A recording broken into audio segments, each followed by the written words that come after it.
Starter Pets, the unlikely history of hermit crab keeping. I'm Larissa Meeks, and welcome to CrabCon 2023. This presentation could have been called Pet Hermit Crabs, Victims of Gags, Gimmicks, and Greed. But as we travel down this history trail, I choose not to think of anyone as a villain, just a wide range of characters. I will focus mainly on the Caribbean or purple pincher hermit crabs as pets. The history covered also is primarily concentrating on Florida and the eastern U.S. coast.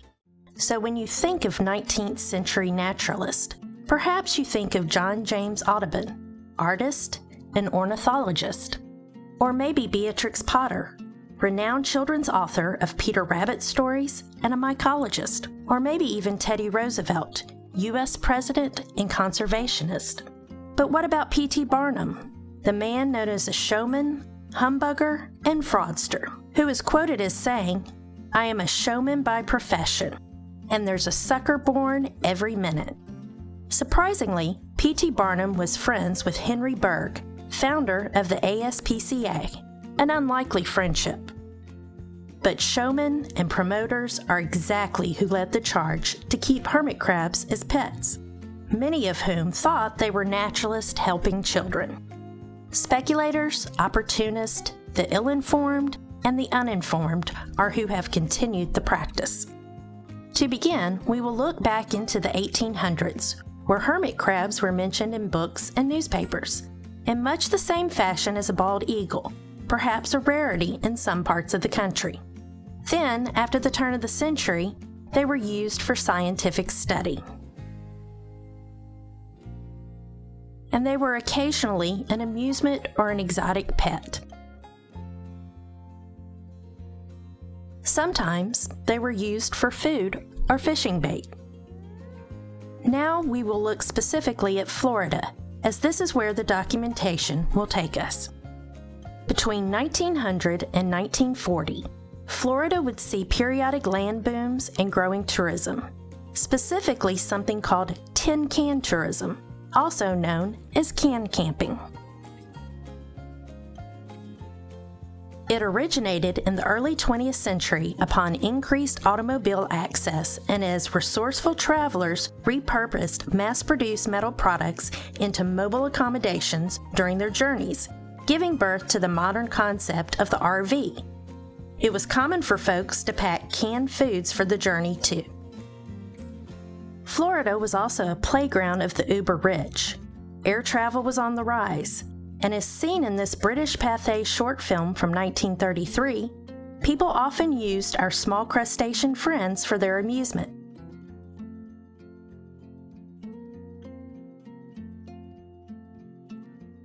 This example is the earliest film of hermit crabs I could find. Seems Americans, if not all humans, have a fascination with racing animals, or maybe just for betting. These are still shots from the 1941 film The Shadow of the Thin Man, in which small turtles can be seen racing at the bar. The southern military camps and bases were useful to the war effort during World War II. War training in Florida and surrounding states introduced the Gulf of Mexico, the Atlantic Ocean, and the beach to military personnel. And after World War II, veterans returned to live in Florida or just to vacation. Additionally, there were other national factors laying the groundwork for the future hermit crab industry, such as the baby boom with the growing child population, the creation of the polio vaccine, making summer travel less scary for families with small children, the increased production of automobiles, a growing middle class, the construction of the U.S. interstate system, and eventually the opening of Disney World. In 1957, the children's book, Pagoo, about a hermit crab by Holling Clancy Holling, was released and covered in newspapers nationally. The 1950s and 60s also saw the beginning of fads, like the Frisbee in 1957, the hula hoop in 1958, and the Barbie in 1959. So just when did land hermit crabs become pets? In 1953, in West Palm Beach, Florida, a couple named Vince and Jenny Kloeb began selling pet hermit crabs at their seashell shop. This date is confirmed by their daughter's website and the FMR Pets or Florida Marine Research website. Despite being the first, the 1950s did not see the hermit crab become a national sensation for Mr. Kloeb. In addition to taking credit for being the first to sell pet hermit crabs, he also claims to have invented the wire cage, the hermit crab leash, and the invisible goldfish. Vince Kloeb began making the wire cages himself and made them to the exact size of a Maxwell House coffee can lid. In fact, Maxwell House would deliver truckloads of the lids directly to him. While in Florida, Mr. Kloeb worked with a man named John Root, a shell polisher who had begun business in 1944 and later became a wholesale supplier of hermit crabs himself. Kloeb also worked with a man named Mr. Moore of Florida Marine Research to increase his supply of hermit crabs. The family says that FMR was a struggling research company at the time. The name Florida Marine Research Incorporated wasn't registered with the state of Florida until 1977, but obviously seems to be connected to the Kloebs long before then. The Kloebs also had locations in Ocean City, Maryland, Fort Lauderdale, Florida, and Nags Head, North Carolina. Later, his daughter Patty and her husband Tom Derrick opened the Seashell Shop in Rehoboth Beach, Delaware. Note: Patty Derrick, the daughter of Vince and Jenny Kloeb, says the sponge was added by one of her employees as decor in the summer of 1980. It was cut into the shape of a ball, and they called it a Nerf ball for hermit crabs. It never had anything to do with their care. The 1950s and 60s saw advertising and promotions directed specifically to children, especially in ways that went around parents, such as TV and comic book ads. Comic books had taken off during and shortly after World War II, so much so that Congress decided to hold Senate subcommittee hearings in 1954 on juvenile delinquency, with a serious look into the role of comic books.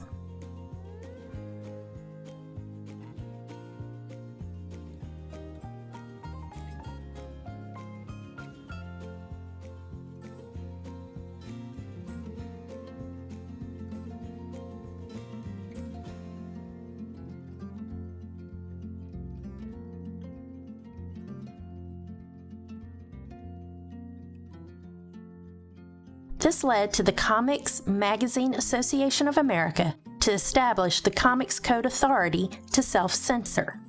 However, despite setting criteria for the comics storyline, this did not seem to apply to advertising. Hermit crabs were not heavily advertised in comic books until the mid-1970s, as we shall see later, but many other live animals were. Aquatic animals, ants, alligators, quail eggs, raccoons, lizards, chihuahuas, and monkeys, all sent to children by mail. And yes, there were some injuries reported. What could go wrong? There was a rise in the trend of having animals for fun and profit, too. Granted, much of it was like fur farming. Many people may remember sea monkeys in particular. This was the gimmick of a man named Harold von Braunhut, the owner of Trans Science LLC in 1957.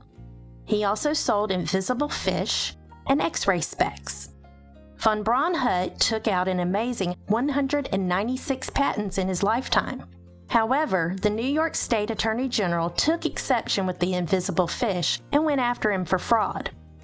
A federal judge threw out the case saying, "Sponge cake is not a sponge, and butterflies are not made of butter." Von Braunhut also sold a strange self-defense weapon called the Cayuga, from which the proceeds were to be used for the legal defense of Richard Butler, head of the Aryan Nation. This is just so ironic when you discover that von Braunhut was actually Jewish and had added the von to his name to sound more German. His involvement with white supremacists wasn't just limited to this one time. He also helped purchase firearms for a KKK faction in Ohio. This eventually led to trans science being banned from comic book advertising, until just recently. On a fascinating side note, as von Braunhut's sea monkeys were competing with Whammo's instant fish, he did actually consult with Anthony D'Agostino at the New York Ocean Science Laboratory to selectively breed and create a perfect hybrid brine shrimp egg. But that was a business decision. During this time, media companies produced many classroom films that promoted pet ownership, such as City Pets, Fun and Responsibility from 1953, and Care of Pets from 1962.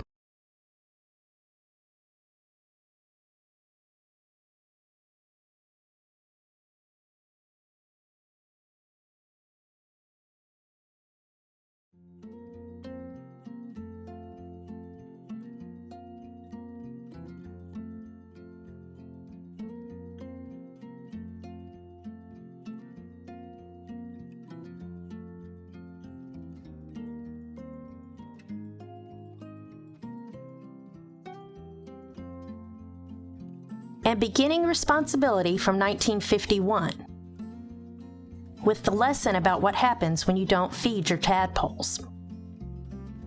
Here is a clip from British Pathé's newsreel Boy Zoologist in 1958 showing a very dedicated child with his own zoo, which contained many of the animals available in comic books at the time.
Trends were everywhere, and toy companies even marketed animals, like Whammo's Instant Fish, as mentioned,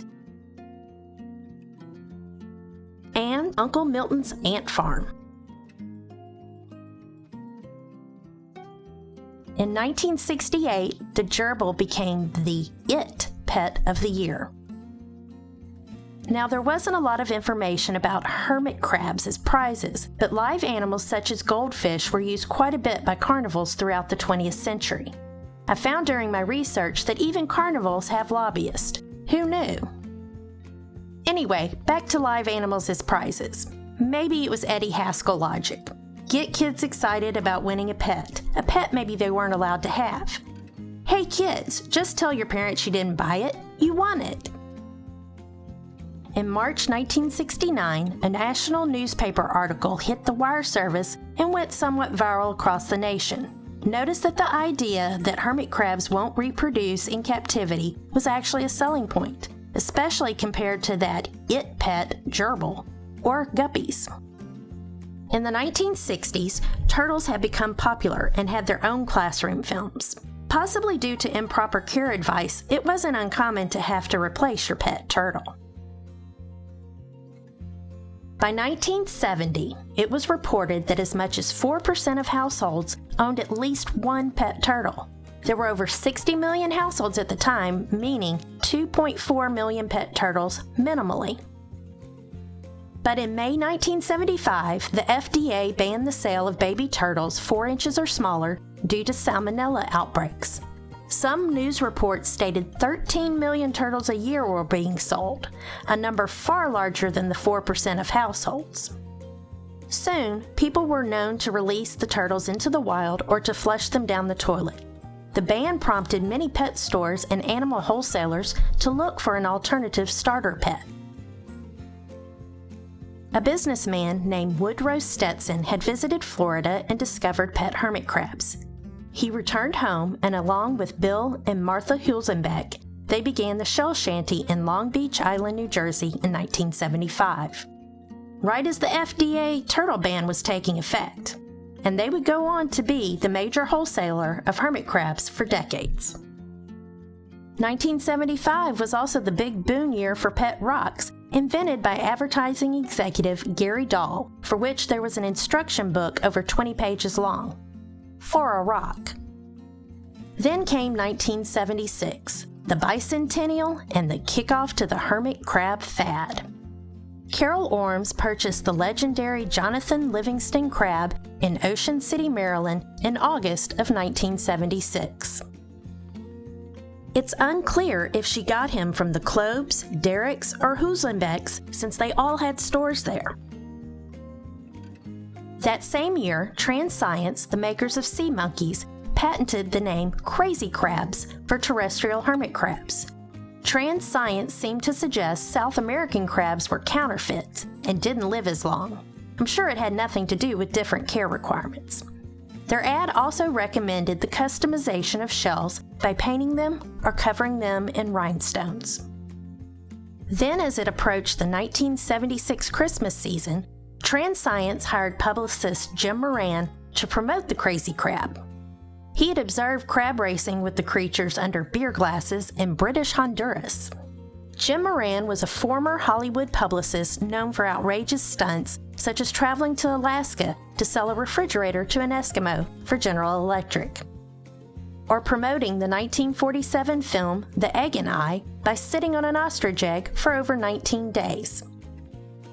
After failing to get a permit for a New York City stunt, he was quoted as saying, "It's a sad day for American capitalism when a man can't fly a midget on a kite over Central Park." Moran was really pushing hermit crabs as an easy pet that can live for 70 years, and you could take them anywhere. Because they aren't marine hermit crabs, he suggested keeping them on kitty litter. He said they could eat pizza, cookies, and cornflakes, or that they could go for very long periods of time without food or water. He says he sent his partner down to Puerto Rico to, quote, jazz up the crab snatchers.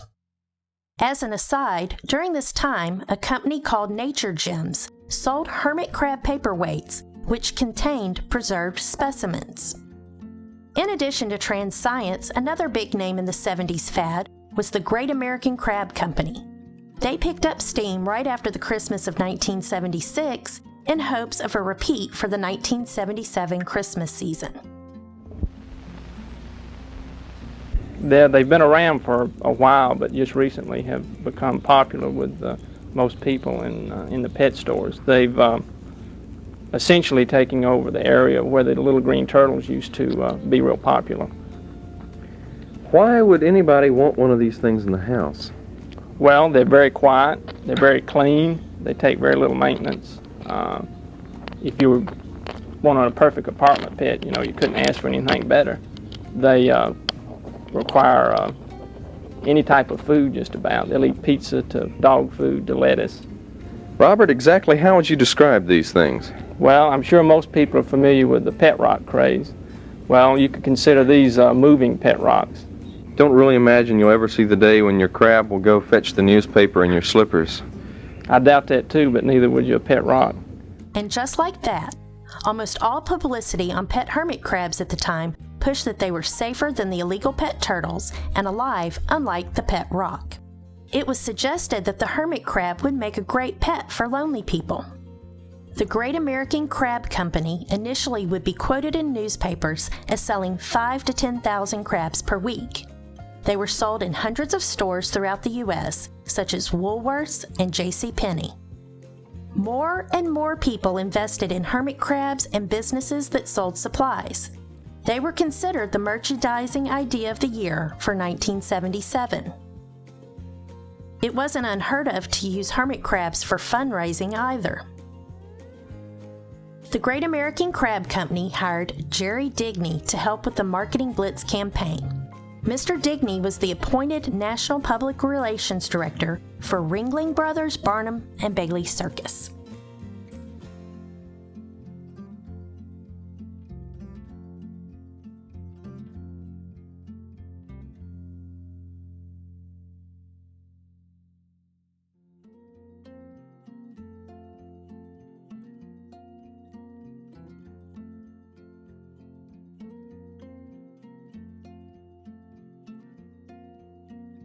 Great American Crab Company eventually claimed that sales were up to 15,000 crabs per day at this point.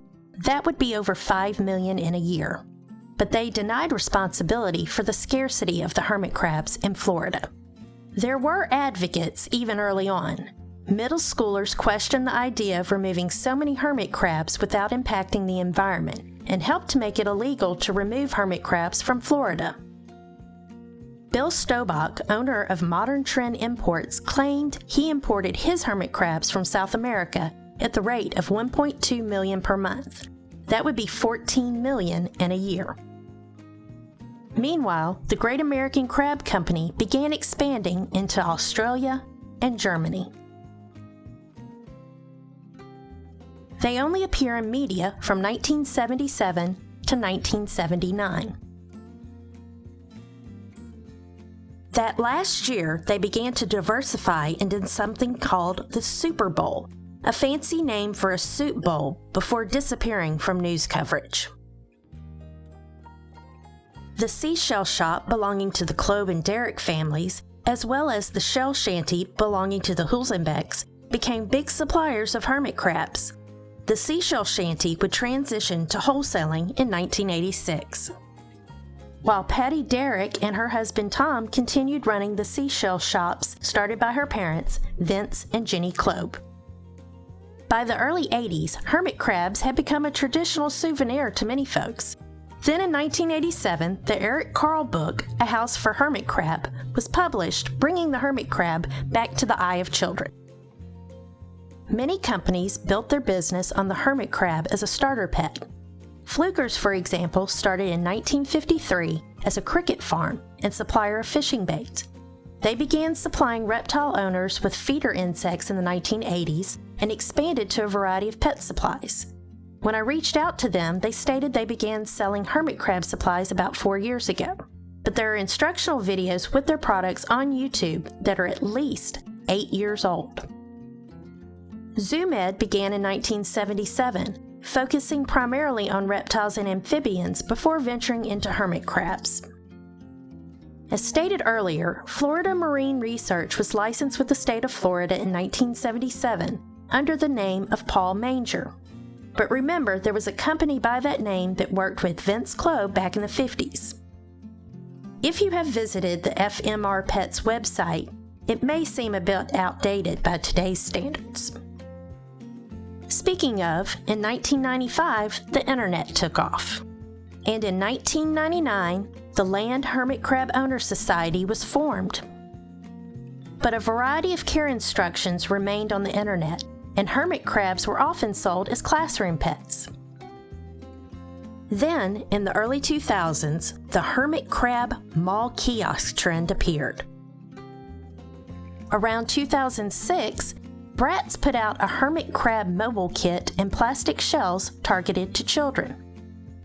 Then in 2007, PETA began to focus on hermit crabs and bringing their plight to the nation's attention, first through op-eds and eventually through video. Whether as a result of Lycos and PETA's efforts or a shift away from retail pet stores, interest began to decline by 2010.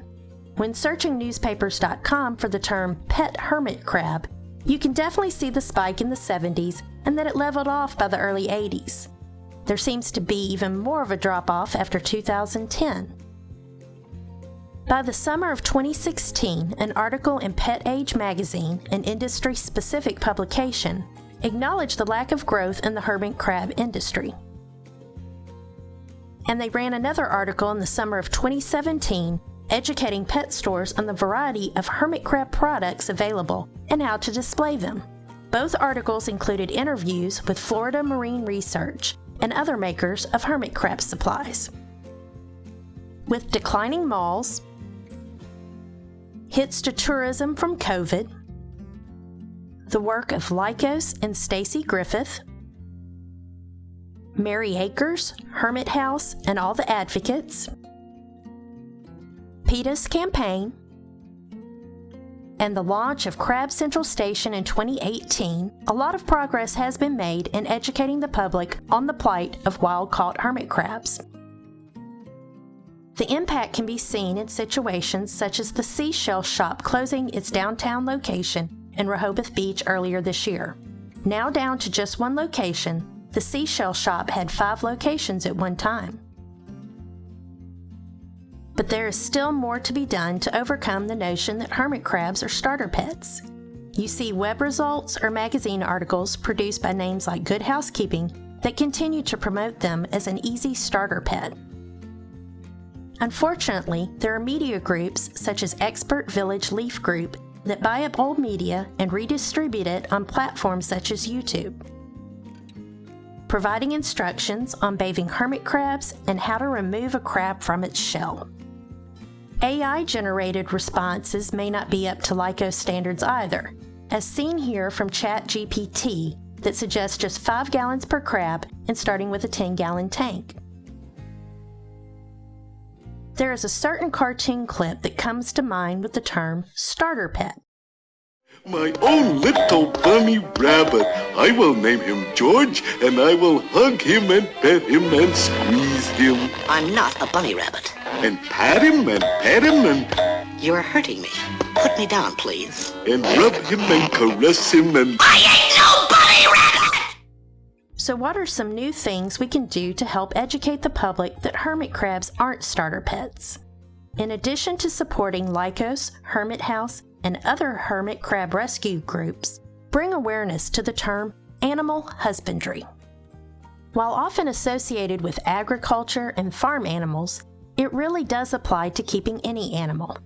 The Animals at Home podcast has a wonderful episode on the subject. And we also have to deal with the idea of any kind of starter pet. All pets should be a family pet, not the sole responsibility of a child.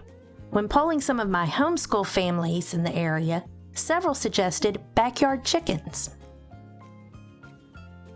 But perhaps nature observations such as bird watching should be encouraged for children. It is definitely something that can either be low-tech or high-tech, with bird feeder cameras, and can include chores such as filling bird feeders. In addition to telling others that a hermit crab isn't a starter pet, perhaps you can also direct them to good husbandry YouTubers such as Serpa Design or Girl Talks Fish. Let's keep expanding our knowledge. Remember, hermit crabs replace turtles. Do you have more information about the history of keeping hermit crabs as pets? Feel free to email me at crustaceanpets@gmail.com. Maybe we can continue to build the story together. Please check out crustaceanpets.blogspot.com for a variety of links, including some from this presentation.